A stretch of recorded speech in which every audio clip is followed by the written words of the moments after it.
not Solid Snake. Man, I got the call to yap about these games, man.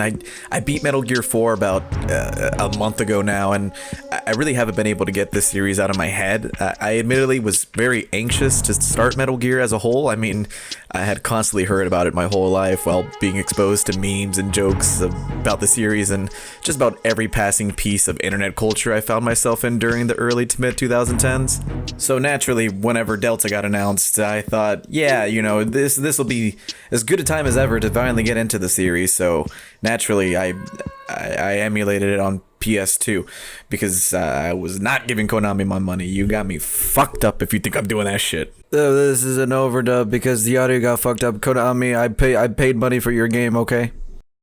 I feel the need to express which order I played these games in because I feel like they've been out for so long at this point that people might look at Metal Gear 1 and think, it looks maybe a little too dated to get into now, and don't have a copy of Twin Snakes lying around, which is totally understandable. So I thought the next best choice would be to do the first game in the chronological order of the series, which in itself is a lengthy and often confusing timeline. So I thought, why the hell not? It shouldn't be long, and it just got a remake, or it's getting a remake at the time that I was initially playing it.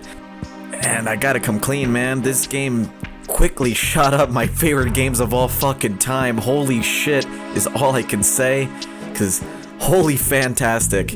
I experienced this, and I don't know if I'll ever get anything out of a video game quite like what I got out of Metal Gear 3. I'm gonna be completely honest with you, and I did not go into this with that expectation. From the insanely shot and well choreographed cutscenes like this one, and the gameplay and the mechanics and the intricacies of what goes on in Metal Gear 3, I was absolutely hooked. And although I know I was going up a beaten path that, you know, was arguably starting from the top and trickling myself way back down, and then, you know, carving myself out a very unique way to experience these games, I don't think that in any of my sessions with any of these other titles that this one faltered or fell to the wayside. I was almost constantly comparing the other games to this one, which I'll admit is probably not the best way to look at these games, but I mean, come on, this game is peak.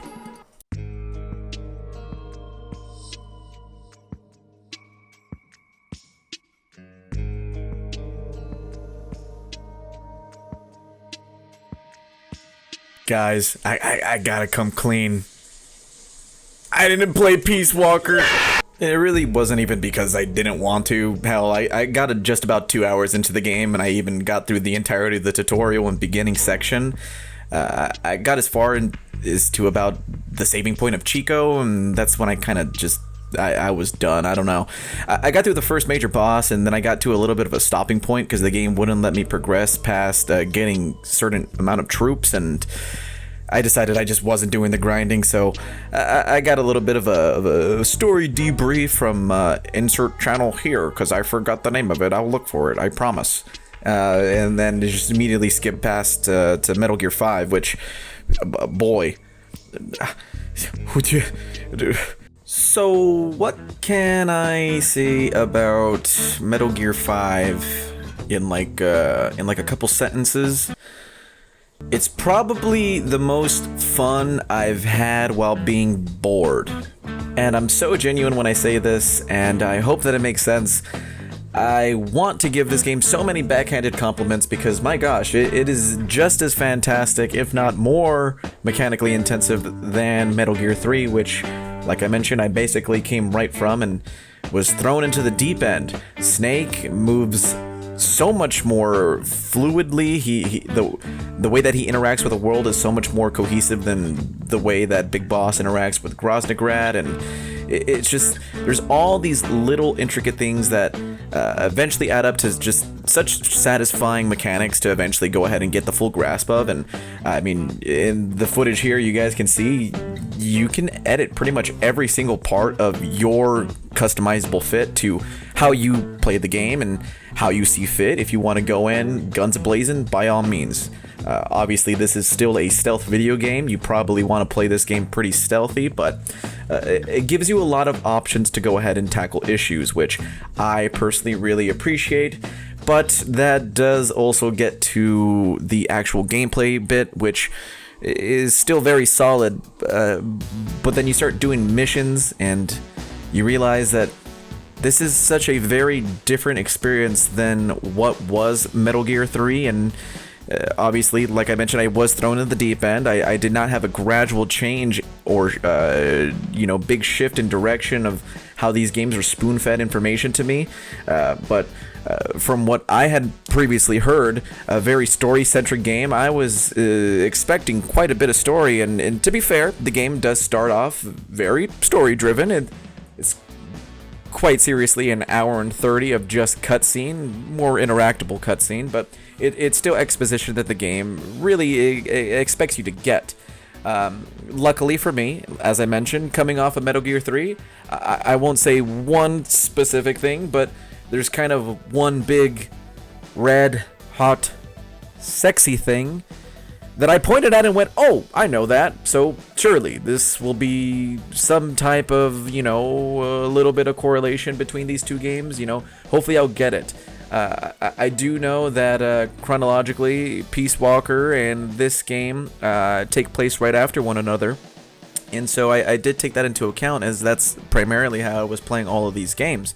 So when I eventually got down to sit down and play Metal Gear 5, which admittedly did start with me playing Ground Zeroes, and it only took me about 40 minutes to beat Ground Zeroes. I purchased it on Steam and then refunded it the exact same fucking day, because you're not getting a penny out of me, Konami. You're not getting it.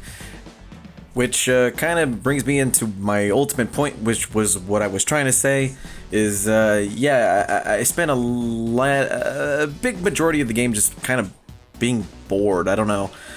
Once you get through a lot of the main story beats, which honestly feels like it should have concluded at the initial end of Chapter 1, not only does the game get stretched out beyond with what was initially just planned, the game it's unfinished. I mean, it's essentially been confirmed to be all but unfinished at this point, even by the main man himself, so I guess we have to take a little bit with a grain of salt, but at the same time, this was sold as a full product. I think I can judge it as so.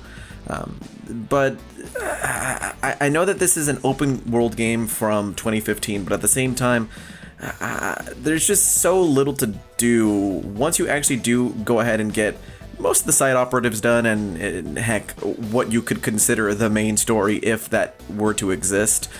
Granted, the main story largely consists of really just doing those side operatives, but for whatever specific reason that character's interest are at that particular time. So it's kind of give and take. I don't really like it. So that's why I say, in theory, I think the game does a lot of good things, and then you actually go ahead and experience them, and then it kind of falls flat, and that's maybe not necessarily the game's fault, as much as it is maybe the time constraints, I suppose. But at the same time, on a fundamental level, these maps are largely empty, with very little points of interest, and the points of interest that are there aren't even all that entertaining, let's be honest. Once you go ahead and get the swing of the combat, you learn very quick how easy it is to pick people off and CQC as soon as you get caught, because it's ultimately a crutch for what I think is pretty, well and threshed out system, which, I don't think needs to be that overly complex. I mean, you want to compare this to Metal Gear 3 CQC system, and, pushing a button a certain distance into the controller is not going to deviate from you snapping someone's neck versus just choking them out, which, I appreciate a lot more. As I mentioned, I do think that Snake moves with a lot more just fluidity, and I think you can take, proper control of his moveset more often than not, which is a good thing. But then again, I kind of like the teeter-totter behind the controls of Metal Gear. I like when they fight back sometimes. Maybe I'm just a sick man, but I digress. So ultimately what I am trying to get at is that these games share pretty much just name, and although they have a lot of DNA strand between the two, which I'll get into more detail, especially the divide between Metal Gear 4 to 5, which is more of that gradual shift that I did mention, but it ultimately segues to the next game that I played, which was Metal Gear 1. Although I recognize the validity and the importance of the MSX games, I did the same thing I did with Peace Walker. I just watched story synopsis of both of those titles because I really didn't want to pay Konami for the Master Collection Volume 1 to play those games, and I also didn't really want to download an MSX emulator. So Konami, you get a thumbs up for me. No money still, thank God. Alright, so Metal Gear 1, where do I start with this game? I guess I should initially mention that I did watch my friend Kyler360 play this game in its entirety over a Discord call through the string of a couple months, I think, if I remember correctly. If I'm remembering correctly, he enjoyed the game, but found the controls a bit limiting at times, which I did go into totally expecting. Then I got a little bit more acclimated with how the game controls and the movements and how the guards react to Snake and his environment, and then it kind of just clicked for me, and I was able to experience the cinematic, just fantastic and captivating story that is the entirety of Metal Gear 1, and I was hooked. I mean, I know I talk the big talk for Metal Gear 3, which again still is my favorite, but in retrospect, I think Metal Gear 1 is pretty darn close to Metal Gear 3 for me in terms of replayability and the way that the game handles. It's really fluid once you do actually go ahead and get it down. So kudos to Konami and kudos to the Kojima team for actually going ahead and pulling this off in 1998 of all things. Okay, so if you're well acquainted enough to know what is the next game in the series, which was the long and anticipated Metal Gear 2, I unfortunately have to bust your bubble if this is your favorite game in the series. I like this game. I do, but there are times, especially when I was playing it, where I struggle to really get into why I really like this game, other than the story, which even then isn't my favorite part of any Metal Gear game that I have touched, to be frank. It's just not something that I really enjoyed, and it's not because there was a change in perspective or change in protagonist. In fact, I actually like Raiden quite a lot. I haven't played Metal Gear Rising: Revengeance yet, but I have a copy on PS3 now, so I'm planning on playing through that eventually.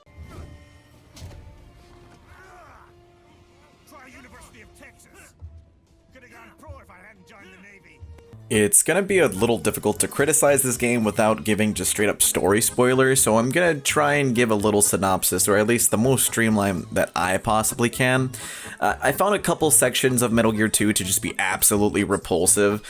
I know that a lot of people have an issue with the dock scene, and I won't give too many details because I implore you guys to still play these games, but especially compared to Metal Gear 1, I think that although it is very ambitious and grows upon a lot of the ideas that Metal Gear 1 had, I just don't think that they all come to fruition, at least not in the best way, and maybe that's not necessarily the game's fault, it's more so technical limitations, but I do think that the game does a very good job at bringing you into its world, into its atmosphere, but other than that, I mean, that's kind of where my positivity stops. As I mentioned, I don't really like the story that much, the going back into the big shell and going back into areas that you've already been, it's just not that fun, especially when all that was holding you back was a key card that you got now 3 hours later. Okay, so brief intermission. As I mentioned in the beginning of the video, I think that the order in which that you consume and take in a lot of this information is crucial to how you will enjoy the rest of the series. As I mentioned, I did play this game in chronological order, so not in order of release, but in order of when parts of the major story happen. And again, I'm not going to give too many details just because I do want you guys to go and play these games if you haven't played them already. But if you have played these games, then you will know it gets to a point, especially when you are jumping in between titles, well, where you just won't be given the information that you necessarily need. There were admittedly times when I was playing Metal Gear 5 when I just absolutely didn't know who the fuck was on screen. That's just the best way that I can put it. But then there were times where there would be characters in Metal Gear 1 that, were kind of alluded to in Peace Walker and in Metal Gear 5 that I went, oh, I know those characters. And so that's also what I kind of wanted to bring attention to. I do think that whatever game you inherently pick up first will most likely be your favorite, or at least in contention with your favorite game. And as I mentioned, I did play Metal Gear 3 first, so maybe I am just a direct byproduct of what I just said, but also I wanted to go ahead and kind of paint a picture for how I went into Metal Gear 4, knowing all the information around the series and not really having a solid conclusion. Although I skipped the main ending for the series, I did get all the information surrounding it, and it kind of left me feeling at odd with Metal Gear 4, which I will get into some more detail with. I don't by any stretch of the means think that Metal Gear 4 is a bad game or a bad story. But I do think that maybe it insists upon itself sometimes, and again, if you've played these games in chronological order, maybe you can kind of separate yourself from that a little bit more, which I slightly did. I knew some information that the games kind of give you after the fact, so I knew a lot of exposition and why things were kind of set in place during the time, Metal Gear 2 ran around. But I'm only mentioning this because, again, I do think that it is important what order that you play these games in, and I just wanted to come out flat and say it. I absolutely recommend playing these games in order of release. Why do I think that? Not even just because of the gameplay reasons, but also the story reasons. I think that getting some information a little too early is the biggest thing that I had issue with from Metal Gear 4. Again, not an issue with that game in particular, just the way that I personally played these games. That doesn't mean that I don't think that you can gain anything from playing these games in chronological order. In fact, I gained quite a bit, and it gave me so much perspective and so much anticipation and readiness for what would come, especially when I kind of knew what would be there in the first place. I knew these characters from games that came out more recently, and then, got reintroduced into their lives and their worlds and why they were so important. If you play these games in order of release, you will see that gradual shift, and you might be able to appreciate that a bit more. But hell, I thought I got, quite enough just from playing these games in that order that I had, basically, what I think is that there's no real wrong way to play these games, but again, as someone who played them in chronological order, I think you guys should just go ahead and play them in order of release. It might be a little bit more difficult to go ahead and grasp the controls of Metal Gear 1, and I can't speak for the MSX games, I didn't play those, but I do think that you will have an easier time, especially progressing through the series, and you might have a deeper appreciation for the way that Metal Gear 5 controls once you go ahead and get through the big hoopla of the series.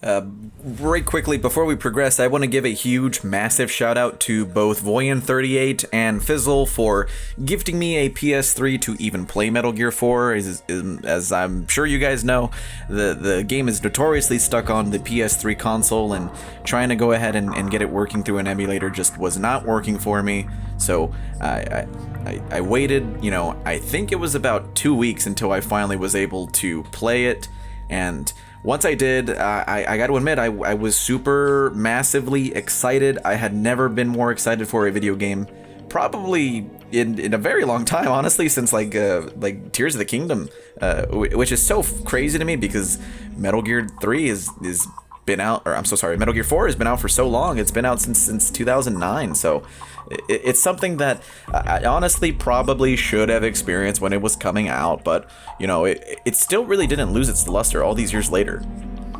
But then, without giving too much information, because again, play these games, I do want to preface that I do sincerely mean that the game kind of insists upon itself.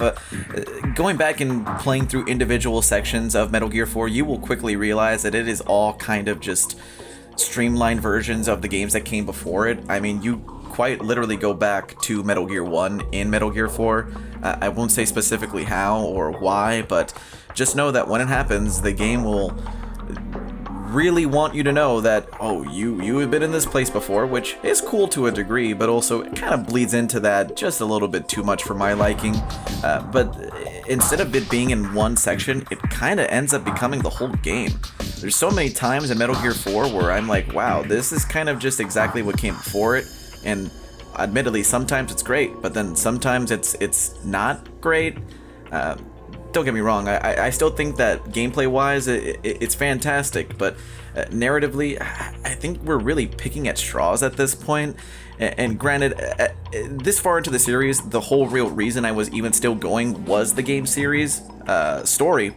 I already knew what happened in Metal Gear 5, so to my understanding, I thought that was a continuation of this, but it's not. And again, I won't give details because I think you should go play these games, but I feel like once you do get to Metal Gear 4, especially because of how difficult it is to actually just play the game, it's a little, I would say, like an appetizer course without the full meal. It's still good, but, you know, you kind of want your steak. You don't want to just pick at fries the entire time.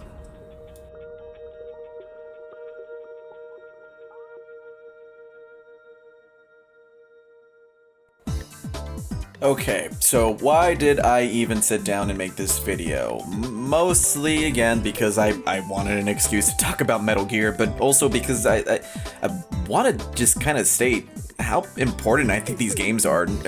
Like I mentioned with Metal Gear 2, and although I admit I didn't like that game very much, at least not as much as the other games, I still thought that it had a lot of very, important commentary.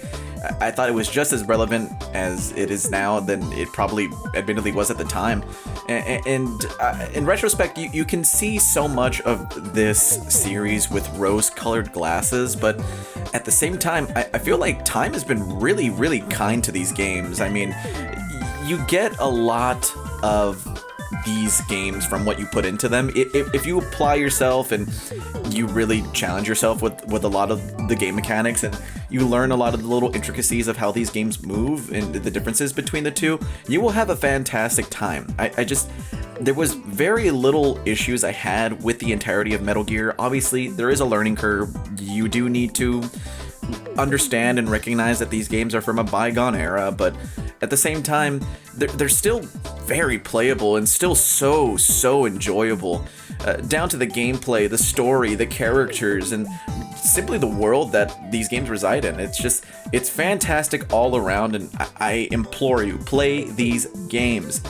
And it's really beyond just nostalgia and good gameplay. Fundamentally, you're getting great stories on,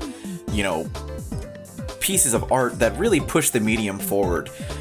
I can't help but think of how far we've come since these games initially come out, but at the same time, every game that I've played now kinda almost feels like it owes something to Metal Gear, without the kind of curated and really cinematic storytelling that this game really made super popular. I don't know if we'd have games like The Last of Us or, really cinematic titles like Uncharted. They simply just doesn't exist in my mind without this particular title. And I think it is very warranted to go back, and these games deserve your attention.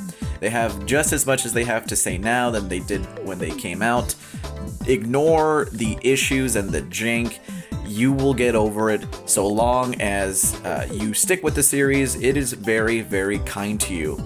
As I mentioned, I don't like a lot of things about Metal Gear 4, but I will admit it is a very nice bow to tie the series around, and although I know it was not the quote-unquote last Metal Gear game, it is the definitive ending, and I'm glad Kojima gave us something to at least remember the series quite fondly on. And with that being said, I really want you guys to go play these games. If you've played these games before, please let me know your experience in the comments, because I'm genuinely interested. Anytime I see my friends interested in playing Metal Gear, I immediately scream and say, you have to, and let me watch you.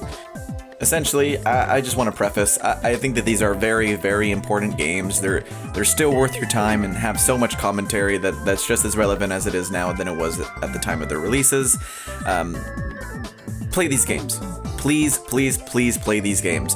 I beat them in the span of about a total of 4 months, and that's literally because I was playing these games back to back. Metal Gear was all I could think about for a couple weeks because it was my life for a couple weeks, but also it really was just that good. I didn't want to put the series down, and even since I've finished the games, I'm still thinking about them, and I would love for you guys to share your experience. But other than that, it's been Fuka, guys. I really appreciate it. Thanks for waiting so long in between videos. You guys have a great day. Bye bye.